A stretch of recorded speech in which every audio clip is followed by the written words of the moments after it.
So, good morning mga tropa-pits. What's up? Ito yung namin ni Sweetie. Mga collections namin. Japanese cat figurines. Dalawa yan, mag-asawa. Ayan. Maganda rin to.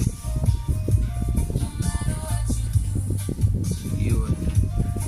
Coin bank din siya. Alkansya. Tapos itong babae may dalang bag sa likod, lagayan ng mga pera na papel, tapos yung coin doon iulong sa loob.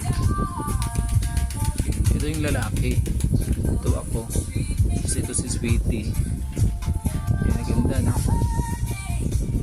Japanese cat figurines. Attract good vibes and positive energy. Yan siya. Yan sila. Buhatin natin para ma-feel natin yung energy niya. Hindi ka baka mahulog. Ayan mo.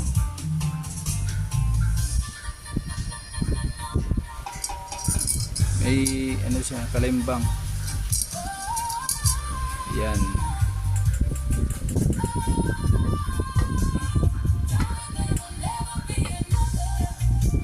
Ito namang isa, meron din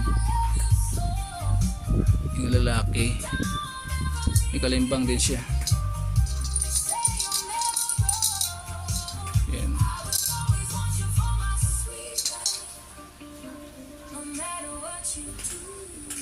Ganda ng kulay niya eh. Yellow siya pero hindi siya masakit sa mata yung pagka-yellow niya. Oops. Yan.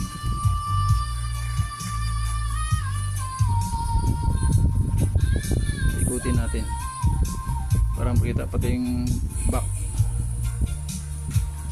Yun. Yeah, kagaling.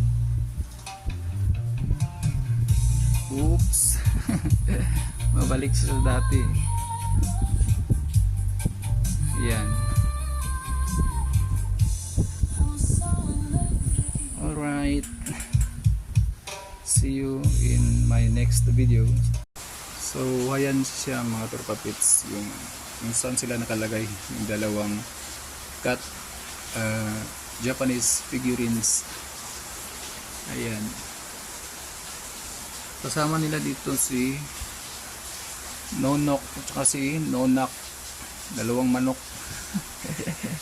Ayan, dyan sila nakalagay yung dalawang figurines na cat, tapos yung dalawang manok. Kasi madilim dyan parte dahil puro itim eh, lalo pag nakapatay yung TV, kaya lagyan namin dyan ng dalawang maliwanag na mga colorful na mga items or mga displays, display. Ayan, para lumiwanag dyan. Alright.